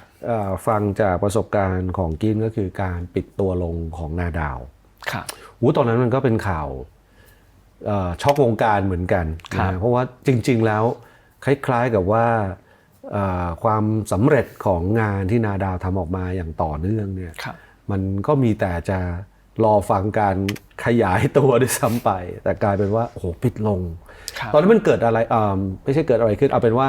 ภาพบรรยากาศตอนที่ได้ข่าวว่าต้องปิดตัวลงเนี่ยมันเป็นยังไงผู้คนที่ศิลปินด้วยกันน้องๆที่ฝึกอยู่ด้วยกันพูดอะไรกันรู้สึกกันยังไงผมว่าทุกคนช็อกทุกคนช็อกเหมือนที่ป๋าบอกเลยหมายถึงว่าเราทำงานกันมาตั้งแต่วันที่เราเข้านาดาวมาเราไม่เคยเห็นภาพว่ามันจะมีทางที่มันจะปิดตัวลงได้เลยด้วยอะไรอย่างเงี้ยซึ่งหมายถึงว่ามันก็เป็นอย่างนั้นจริงๆคือหมายความว่านาดาวไม่ได้ปิดตัวลงด้วยเหตุผลทางธุรกิจว่ามันไปต่อไม่ได้หรือว่าอะไรต่างๆอะไรเงี้ยแต่หมายว่าเราก็ในความรู้สึกแรกเราตกใจมากกว่าเราตกใจแล้วเราก็งงแต่สุดท้ายแล้วพอพี่ยงหรือพี่ผู้ใหญ่เขานัดประชุมกันคุยกันแล้วอธิบายอะไรเงี้ยผมว่าเราก็เข้าใจในมุมมองหรือว่าเหตุผลที่เขาเลือกที่จะตัดสินใจแบบนี้แล้วผมว่าสุดท้ายแล้วเราก็เคารพการตัดสินใจของเขาแล้วก็สุดท้ายแล้วเขาก็รับผิดชอบต่อการตัดสินใจของเขากับน้องๆทุกคนอะไรเงี้ยเขาก็ลงมาหาทางออกให้คำปรึกษาหรือแม้กระทั่งใครที่ไม่อยากออกจริงเขาก็เหมือนกับว่ายังมีออปชันที่เขาจะดูแลต่อด้วยซ้ำอะไรเงี้ยผมว่าคือมันก็เป็นไปด้วยบรรยากาศที่โดยรวมก็คือตกใจนะครับแต่หมายถึงว่าพอคุยกันไปมันก็เข้าใจมากกว่าครับซึ่งตอนนั้นเนี่ย มันเป็นการปิดตัวลงในตอนที่เหมือนอาชีพของกินนะซึ่งรวมถึงพีด้วยเนี่ยกำลังจะเริ่มต้นครับก็จริงๆเริ่มแล้วแหละครับแต่ว่าใช่ไหมมันเริ่มแล้วด้วยกำลังจะเดินก้าวต่อไปนะฮะเพราะว่ามันสตาร์ทด้วยทั้งละครทั้งเพลงที่ประสบความสำเร็จมากแล้วเคว้งไหมฮะแล้วยังไงฮะตอนนั้นเราเคว้งมากครับเคว้งมากเพราะว่าตั้งแต่วันแรกของผมเลยผมไม่เคยมีภาพว่าผมจะออกจากนาดาวในหัวผมไม่เคยคิดว่าผมจะออกจากนาดาวคือถ้าทุกวันนี้นาดาวยังอยู่ผมว่าผมก็ยังอยู่นาดาวเราอยู่อีก10 ปีผมก็ยังอยู่นาดาวไปอีก10 ปีอะไรเงี้ยผมรักบ้านนาดาวมากผมรักพี่ๆผู้ใหญ่ที่นาดาวมากผมรักทีมงานแล้วก็ครอบครัวในนั้นมากๆอะไรเงี้ยก็มันเคว้งเหมือนกันกับการที่ผมรู้สึกว่ามันมีออปชันเยอะมากๆกับการที่หลังจากที่เราเดินทางมาถึงทางแยกที่มันมาโดยที่เราไม่ได้เลือกอะไรเงี้ยซึ่งแต่ว่าวันนี้เราต้องเลือกแล้วว่าเราจะเอายังไงต่อเราจะไปอยู่ค่ายไหมซึ่งแน่นอนน่าจะมีค่ายติดต่อครับมีครับมีแล้วก็มีเข้าไปคุยด้วยบ้างเลยแต่ว่าสุดท้ายแล้วผมก็เลือกที่จะเปิดค่ายดูแลตัวเองคนเดียวจริงๆกึ่งว่าเหมือนดูแลตัวเองแต่ว่าจริงๆก็คือคุยกับพีนะครับว่าจริงๆ Bilkin Entertainment กับ PP Grid Entertainment ก็เป็นเหมือนบริษัทกึ่งเครือญาติที่จดทะเบียนแยกกันอะไรเงี้ยแต่ว่าก็มีระบบการทำงานที่สัมพันธ์กันนะครับก็เคว้งแล้วผมว่ามันมีองค์ประกอบหลายๆอย่างมากๆในการทำเพลงอะไรเงี้ยผมว่าการในฐานะของศิลปินที่อยู่ค่ายเราทำเพลงเราไปขายเราคุยแพลนมันเหมือนเราเป็นศิลปินเราก็ต้องไปขายผู้บริหารว่าเราอยากทำเพลงแบบนี้นะเรามีไอเดียนี้ไม่ขายเขาซื้อไหมเขาไม่ซื้อแล้วผมว่ายังไงต่อแล้วถ้าเราไปอยู่อีกบ้านนึงบ้านอื่นกลับไปเป็นศิลปินในค่าย culture มันจะเป็นยังไง direction มันจะเป็นยังไงเราจะได้ทำงานในแบบที่เรายังอยากทำเหมือนตอนที่เราอยู่ที่นี่ไหมมันรายละเอียดมันเยอะมากแล้วถ้าเราจะมาเปิดค่ายเองการเปิดค่ายนี่มันต้องทำอะไรบ้างพอยิ่งคุยยิ่งรู้สึกว่าโอ้โหปวดหัวมากมันเยอะมากการแบบคุยกับดิสทริบิวเตอร์การลงทุนต้องจดทะเบียนบริษัทต้องมีบัญชีต้องมีโปรโมเตอร์ต้องโอ้โหคนดูโปรดักชันหรือแม้กระทั่งการคนที่จะมาคุมโซเชียลมีเดียอะไรต่างๆหรือการคนที่วางภาพลักษณ์ศิลปินวางyear plan หรือ direction ของการเป็นศิลปินอะไรเงี้ยแล้วถ้าเราเปิดค่ายเองแล้วก็ไม่มีคนปรึกษานี่เราก็ต้องเหมือนตัดสินใจเองเลือกทำเองลุยเองเลยลงทุนเองด้วยอะไรเงี้ยผมว่ามันก็ค่อนข้างต่างจากวิธีการทำงานที่ผ่านมามากๆอะไรเงี้ยแต่ว่าคนที่ทำให้ผมรู้สึกว่าผมมั่นใจว่าผมทำได้แล้วผมกล้าที่จะทำก็คือเนี่ยครับเบลสุพล ก็คือที่ฟังดูเหมือนเบลสุพลเป็นเดอะแบกยังไงไม่รู้นะฮะก็ใช่ครับเป็นผมถ้าจะพูดว่าเป็นเดอะแบกจริงๆก็ได้เลยเพราะว่าเหมือนว่าผมรู้สึกว่าในฐานะของการเป็นศิลปินผมก็เรียนรู้จากเขาเยอะมากๆเยอะมากๆจริงๆแล้วก็ในฐานะของการเปิดค่าย อันนี้ก็เยอะมากๆเหมือนกันหมายถึงว่าระบบของการที่จะเปิดค่ายสักค่ายหนึ่งหรือแม้กระทั่งการมองศิลปินในภาพลักษณ์ระยะยาวหรือจุดมุ่งหมายที่เราจะไปอะไรเงี้ยผมว่าเราก็มีสิ่งที่เราคิดสิ่งที่เราอยากจะเป็นในใจ แต่ว่าคนที่จับมันลงมาอยู่ในแพลนลงมาอยู่ในระบบได้ผมว่าก็คือพี่เบลครับผมใช้เวลาตัดสินใจนานไหมฮะว่าตกลงแล้วเราจะเปิดเป็นบริษัทของเราเองเนี่ยก็นานครับจริงๆคนในค่ายนาดาวจะรู้ว่านาดาวจะปิดก่อนประมาณปีหนึ่งครับอ๋อเราก็เตรียมการซึ่งเขาก็เปิดออปชันให้เราแบบไปลองคุยลองหาออปชันอะไรของตัวเองอะไรเงี้ยจริงๆผมก็มีไปคุยเยอะแยะมากมายลองแบบลองมาบาลานซ์หลายๆอย่างมากๆอะไรเงี้ยแต่ก็เลือกที่จะเปิดค่ายเองก่อนที่น่าจะปิดไม่นานมากนะครับไม่เกิน3 เดือนอะไรเงี้ยไหนๆแล้วเรามาพูดถึงงานของ Bilkin Entertainment นะฮะก็คือ EP อัลบั้มแรกอันนี้ออกในนาม Bilkin Entertainment นะครับ Love's Apprentice ใช่ไหมฮะใช่ครับเป็นนะฮะเด็กฝึกงานรักเหรอฮะเด็กฝึกรักเขาเด็กฝึกรักโอเคมันเริ่มมายังไงเล่าให้ฟังหน่อยครับที่มาของ EP นี้ก็จริงๆ EP นี้เป็นการทำงานชุดครั้งแรกของผมอะไรเงี้ยก็พยายามจะรู้สึกว่าจริงๆคุยกับพี่เบลว่าเราจะหาคอนเซปต์อะไรดีที่อยากจะหยิบมาเล่าในงานชุดครั้งแรกอะไรเงี้ยที่เรารู้สึกว่ามันอินสไปร์ตัวเราแล้วเป็นเรื่องที่เราอยากจะเล่าจริงๆอะไรเงี้ยผมก็รู้สึกว่า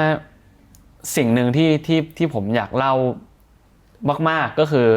ความรักในช่วงเวลาแรกๆในช่วงเวลาวัยเด็กตั้งแต่มีความป๊อปปี้เลิฟอะไรต่างๆหรือผมรู้สึกว่าเสน่ห์ของการความรัก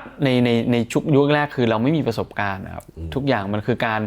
เรียนรู้ทุกอย่างมันคือการลองผิดลองถูกทุกอย่างมันคือการที่เราไม่ได้มีกำแพงหรือไม่ได้มีภูมิคุ้มกันกับสิ่งไหนเราแบบเวลาเรารักเต็มที่เวลาเราเจ็บเต็มที่เวลาเราร้องขออย่างเต็มที่ในวัยที่เราอาจจะยังไม่ได้มีวุฒิภาวะขนาดนั้นเลยผมรู้สึกว่ามันเป็นสัญชาตญาณมนุษย์ที่มันเพียวดีผมชอบแล้วผมก็รู้สึกว่าอยากจะทำสิ่งนี้ไว้เก็บไว้เป็นไดอารี่ความรู้สึกของเราว่าในวันหนึ่งเราเคยมีประสบการณ์เหล่านี้พอเรามองลงไปในเพลงไหนเราก็จะนึกออกว่าความรู้สึกนี้มันเป็นความรู้สึกที่เราได้รับการอินสไปร์มาจากอะไรนะครับ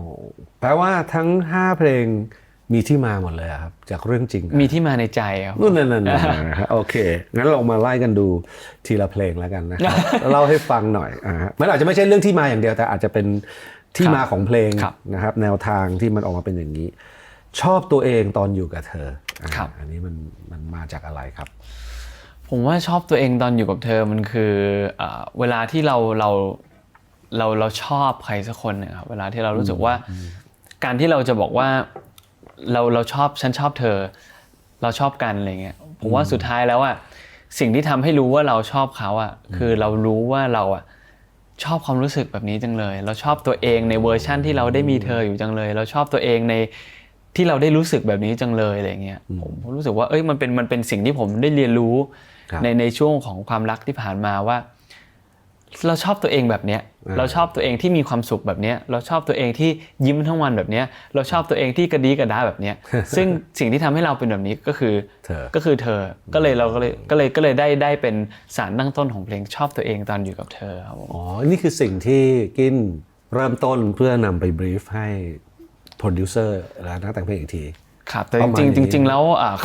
คำว่าชอบตัวเองตอนอยู่กับเธอมาจากพี่แอมครับมาจากแต่ผมบีฟเป็นความรู้สึกเลยแล้วก็พี่แอมเขาก็จะสกัดออกมานี่คือเพลงนี้ก็คือโปรดิวเซอร์คือคุณแอมเป็นไงฮะทำงานกับแอมพี่แอมเขาก็ผมว่าเขาเป็นเจ้าแม่แห่งวงการทีป๊อปอะไรเงี้ยคือเวลาทำงานกับพี่แอมก็จะสบายใจแล้วผมรู้สึกว่าเขาเป็นคนที่แต่งเพลงเพราะมากเลยไม่รู้ว่าทำยังไงคือแบบ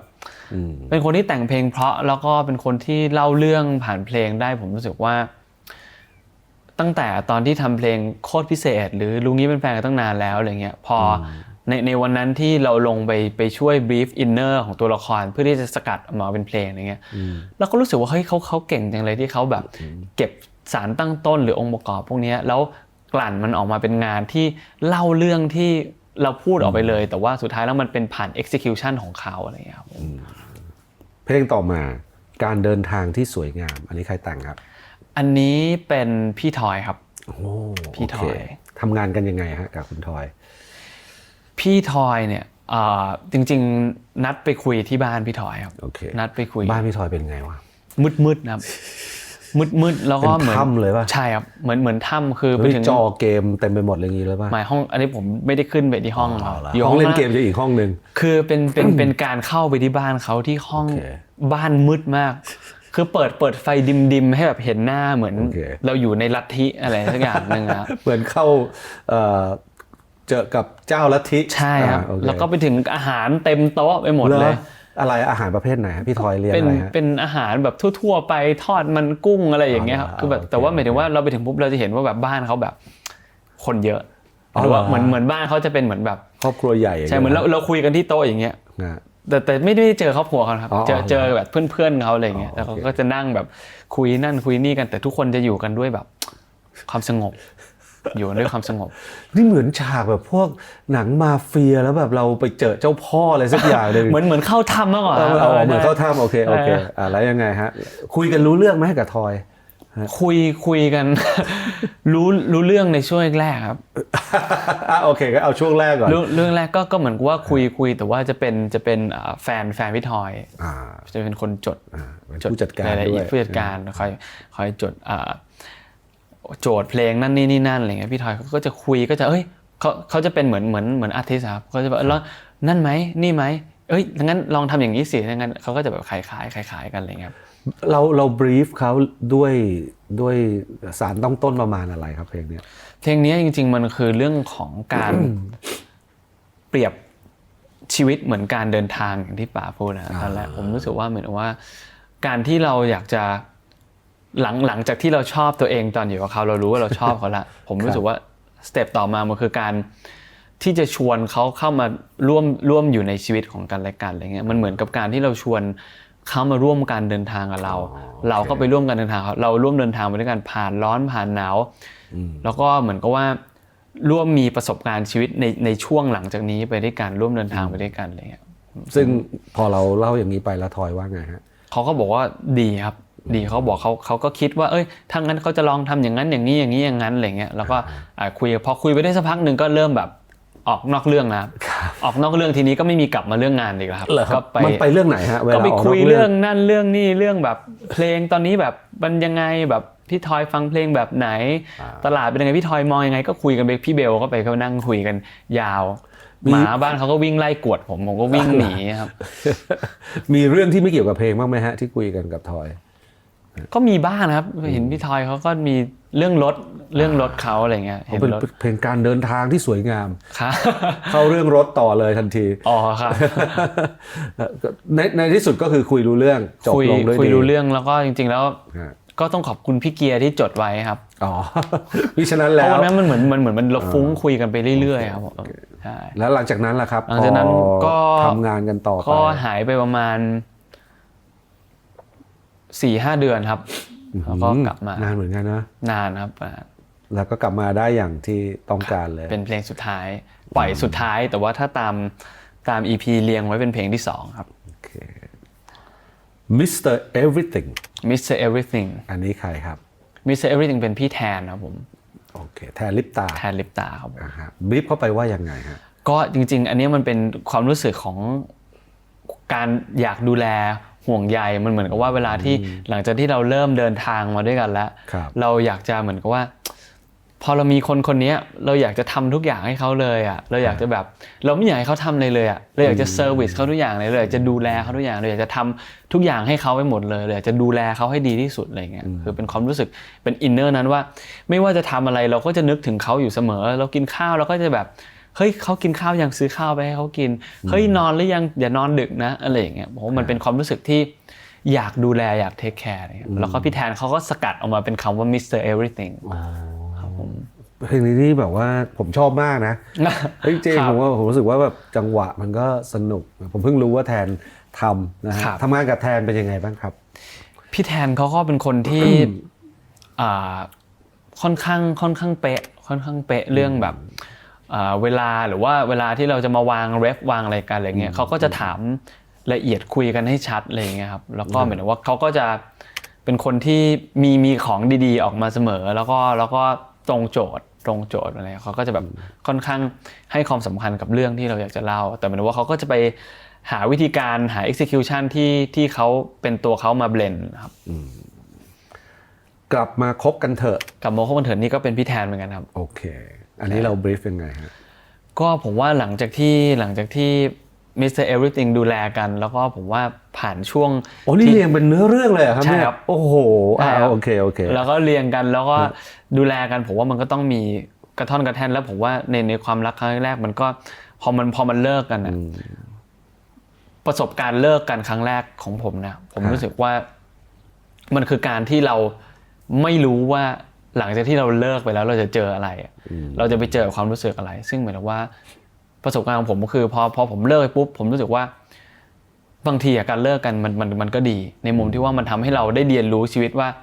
เอ๊ะเราอยู่กับเขาแล้วเรารู้สึกมีปัญหาอย่างนี้แล้วถ้าเราไม่มีเขาเรามีชีวิตแบบไหนแล้วสุดท้ายแล้วใจเรามันบอกว่าเราอยู่ได้หรือเราชอบแบบที่ไม่มีเขาหรือแบบมีเขามากกว่าสุดท้ายแล้วเราก็เลือกที่จะกลับไปง้อเขาแบบตรงไปตรงมาว่ากลับมาคบกันเถอะแบบไม่ไหวแล้วอะไรอย่างเงี้ยแบบผมว่ามันไม่ได้มีฟิลเตอร์ดีหรือว่าไม่ได้มีเลเยอร์ไม่ได้มีชั้นเชิงอ่ะมันคือการเหมือนกับว่าเลิกกันครั้งแรกมันคือการแบบกลับมาคบกันเถอะแบบตรงไปตรงมาแบบ please มันอาวรณ์มากเลยครับแล้วได้ผลไหมฮะความจริงคำตอบมันอยู่ในเพลงสุดท้ายที่ชื่อยิ้มทั้งน้ำตาสรุปกลับมาคบไหมฮะจริงก็ถ้าในการตีความของผมเนี่ยจริงแล้วมันมี5เพลงมันอาจจะแบบเล่าไม่ได้ครบจริงๆแล้วมันคือการที่เราแบบโอเคกลับมาคบกันเสร็จปุ๊บก็เลิกกันอีกกลับมาคบกันอีกเลิกกันอีกกลับมาคบกันเลิกกันคบกันเลิกกันจนผมว่ามันจะเดินทางไปถึงสเตจนึงที่เราเรียนรู้ว่าโอเคการที่เรากลับมาคบกันไปเข้ามาจริงๆแล้วเรารักกันแหละเราคงรักกันมากๆแต่หมายถึงว่าสุดท้ายแล้วมันคงมีองค์ประกอบอะไรบางอย่างที่ทำให้เราอาจจะต้องเลิกกันหรือว่าต้องแยกย้ายกันไปด้วยเหตุผลเลยก็ตามสิ่งที่ได้เรียนรู้คือบางทีแบบความรักมันไม่พอกับการที่เราจะไปต่อกันในความสัมพันธ์มันเลยเดินทางมาถึงจุดที่ภาพที่ผมเห็นนะมันเป็นภาพของคนที่อยู่ในความสัมพันธ์มาจับมือกันแล้วก็บอกว่าเราไม่ได้เสียดายอะไรในความสัมพันธ์ครั้งนี้ที่เราได้ลองทุกทางเพื่อให้เราได้อยู่ด้วยกันแล้วแต่ว่าในวันนี้เราจับมือกันแล้วเรายอมรับว่าเราคงแบบไปต่อกันไม่ได้จริงๆอะไรอย่างเงี้ยครับก็เลยเป็นเหมือนกับว่าเป็นเพลงที่ยิ้มทั้งน้ำตาที่เหมือนกับว่าไม่เป็นไรเราดีใจที่เราได้มีความสัมพันธ์นี้แล้วก็ยังไงความทรงจำที่ผ่านมามันจะสวยงามอยู่ในนั้นเสมออะไรเงี้ยใครเป็นโปรดิวเซอร์ครับเพลงนี้เป็นพี่ไมโลครับผมไมโลครับคือเพลงนี้เนี่ยผมชอบดนตรีช่วงท้ายมากผมรู้สึกมันเหมือนแบบ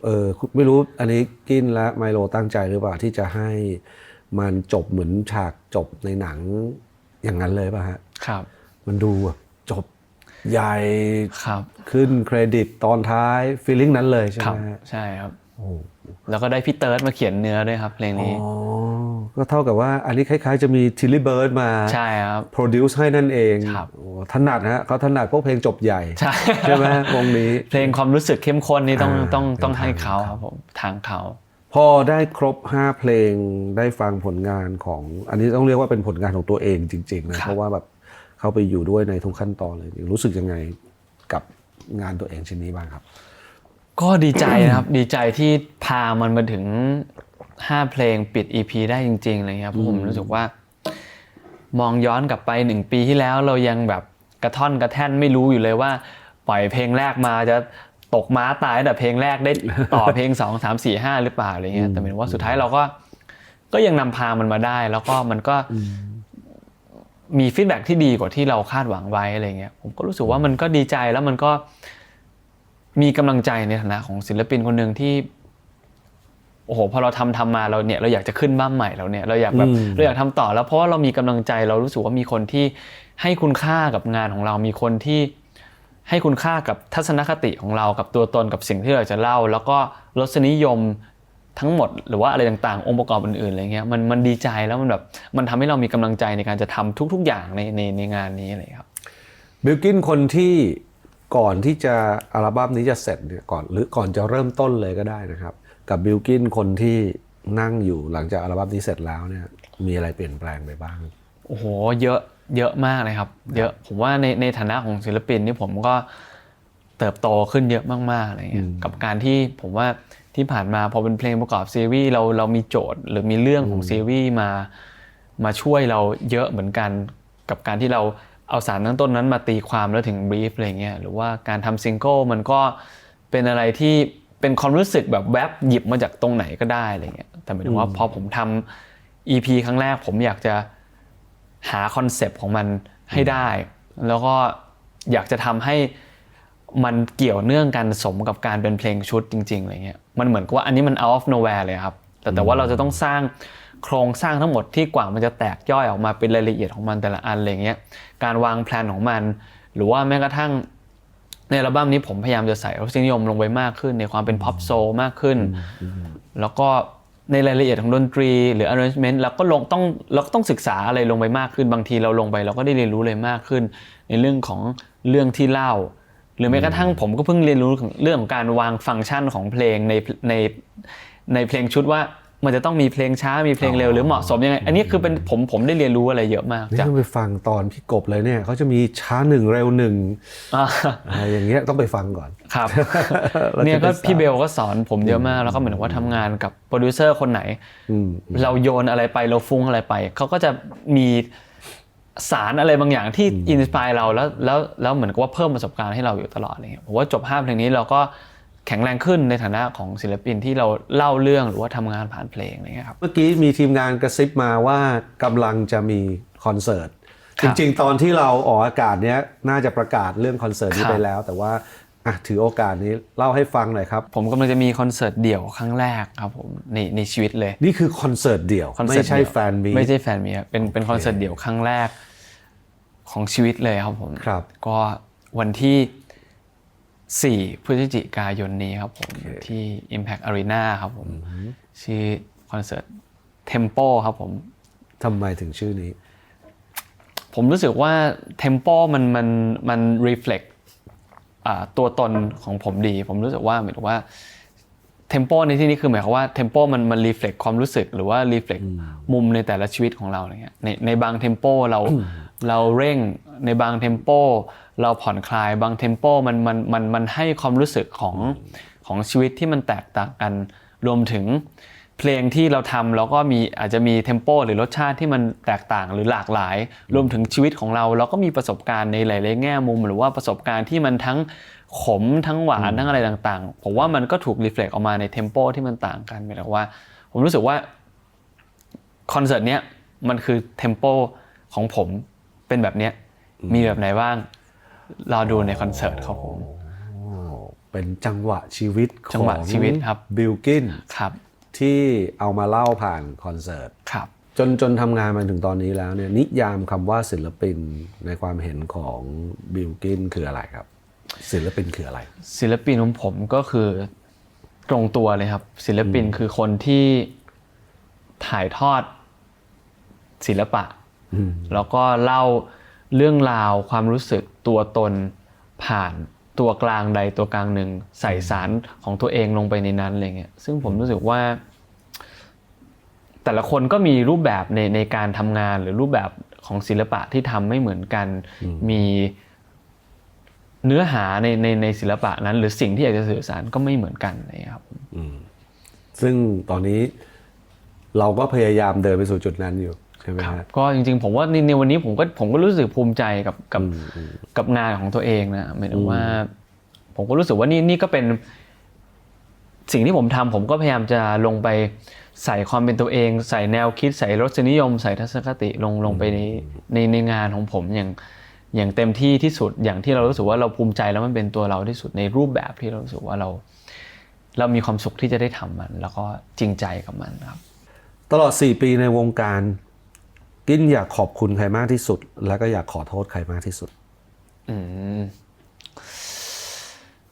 อยากขอบคุณใครมากที่สุดครับจริงๆผมมีคนที่อยากขอบคุณเยอะมากๆฟังจากวันนี้มาก็จริงก็น่าจะเยอะแต่ถ้าอยากจะขอบคุณใครมากที่สุดในตลอด4 ปีที่ผ่านมาผมขอบคุณนาดาวแล้วกันเพราะว่าผมว่านาดาวคือ สำหรับผมนะหมายถึงว่านาดาวคือมันคือบ้านนะครับมันคือบ้านที่ในฐานะของการทำงานเขาให้กำเนิดเราเขาเลี้ยงดูเราจนเติบโตและแข็งแรงจนเราสามารถยืนอยู่ในวงการนี้ได้ยืนอยู่ในการทำงานรูปแบบนี้ได้อะไรเงี้ยหมายถึงว่านาดาวพาให้ผมไปเจอกับทัศนคติการทำงานหรือว่าวิธีการทำงานหลายๆอย่างที่มันทำให้เรารู้จักตัวเองมากขึ้นแล้วก็ได้พัฒนาตัวเองมากๆอะไรเงี้ยครับผมถ้าขอโทษล่ะครับถ้าขอโทษอยากขอโทษใครมากที่สุดก็ขอโทษทุกคนดีกว่าเพราะว่าจริงๆแล้วผมว่าจริงๆแล้วที่ผ่านมาผมก็มีอาจจะมีข้อผิดพลาดมากมายที่ตลอดเส้นทางที่ผ่านมาที่มันก็เป็นทั้งเรื่องที่ทำให้เราได้เรียนรู้แล้วก็เป็นเรื่องที่เราก็ผิดพลาดลงไปด้วยอะไรเงี้ยก็ขอโทษทุกคนที่ผมได้ทำอะไรพลาดไปแล้วก็อาจจะทำให้ทุกคนได้รับผลกระทบในทางที่ไม่ดีเนี่ยก็ขอโทษครับเราเป็นผู้บาดเจ็บระหว่างทางโดนลูกหลงนะฮะให้รู้ไว้ว่าไม่ตั้งใจนะฮะถ้าวันหนึ่งอันนี้แบบออกทางหนังวิทยาศาสตร์นิดนึงนะฮะไซไฟหน่อยนึงสมมุติว่าเอาเฉพาะ4 ปีที่ผ่านมาในวงการบันเทิงนะฮะวันหนึ่งความจำคุณช่วง4 ปีหายหมดเลยเขามาลบความจำคุณไปในช่วง4 ปีนี้แต่ให้เลือกเก็บไว้ได้แค่1 ซีนในช่วง4 ปีที่ผ่านมา1 เหตุการณ์ในช่วง4 ปีที่ผ่านมาเหตุการณ์อะไรที่คุณจะไม่ยอมให้เขาลบผมจะไม่ลบความทรงจำของเหตุการณ์ที่วันที่ผมปิดโปรเจกต์ BKPP ครับผมว่ามันเป็นยังไงวันนั้นมันเป็นงานสุดท้ายของโปรเจกต์ BKPP ที่มันดำเนินมาแล้วก็เหมือนกับว่าดีเลย์มาด้วยโควิดด้วยอะไรเงี้ยครับทำให้เหมือนกับว่ามันก็กว่าจะทำงานครบโปรเจกต์มันก็ช้าลงอะไรเงี้ยผมว่าประสบการณ์ที่ทุกๆคนในทีมมีมาร่วมกันแล้วก็บรรยากาศของวันนั้นอะไรเงี้ยถ้าผมได้เห็นวันนั้นแล้วผมจำก่อนนั้นไม่ได้นะผมว่าผมก็จะรู้ว่ามันมีความหมายกับผมแค่ไหนจากแววตาของทุกๆคนที่อยู่ในวันนั้นเลยครับคล้ายๆกับว่ามันเป็นการทำงานในท่ามกลางสภาพแวดล้อมที่ไม่เอื้ออำนวยเลยไม่เอื้ออำนวยแล้วก็ทุกๆคนสู้แล้วก็ซัพพอร์ตกันแล้วก็ช่วยเหลือกันมากๆอะไรเงี้ยผมรู้สึกว่ามันมีความหมายกับความรู้สึกมากๆอะไรเงี้ยเหมือนว่าถ้าผมได้เห็นหน้าทีมงานนั้นมันมีทั้งทีมงานของแปรรักทีมงานของฝั่งเพลงทีมงานของบ้านนาดาวอะไรเงี้ยที่ทุกๆคนเหมือนมาร่วมปิดโปรเจกต์นี้ร่วมกันอะไรเงี้ยผมว่ามันเป็นความทรงจำที่มีความหมายแล้วก็ทำให้ถ้าเราได้เห็นแววตาของทุกคนวันนั้นเราจะรู้เลยว่าที่ผ่านมาสิ่งที่เราผ่านมามันมีความหมายกับเรามากแค่ไหนแล้วก็ปกติอันนี้ก็จะเป็นข้อสุดท้ายครับก็จะเป็นข้อบางคนก็จะบอกว่าเป็นข้อที่ยากที่สุดฮะก็ตลอด23 ปีที่ผ่านมาบทเรียนอะไรเป็นบทเรียนที่สำคัญที่สุดที่กินได้เรียนรู้สำหรับผมว่าบทเรียนที่สำคัญที่สุดคือ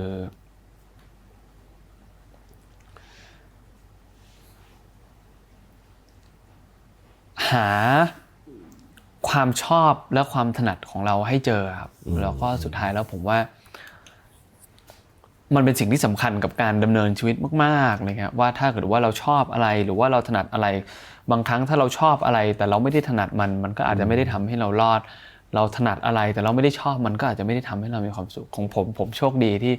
ผมอาจจะเจอความชอบกับความถนัดที่ทำให้เรา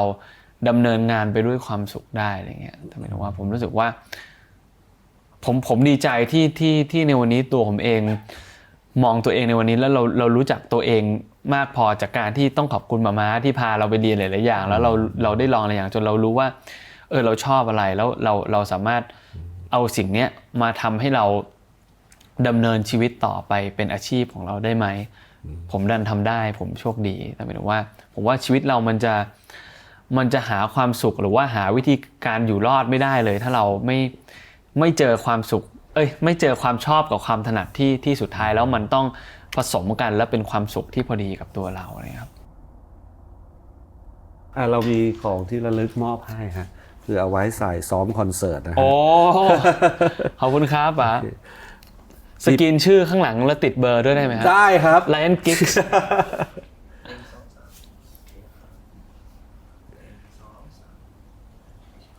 ขอบคุณครับป๋า ดีมากครับ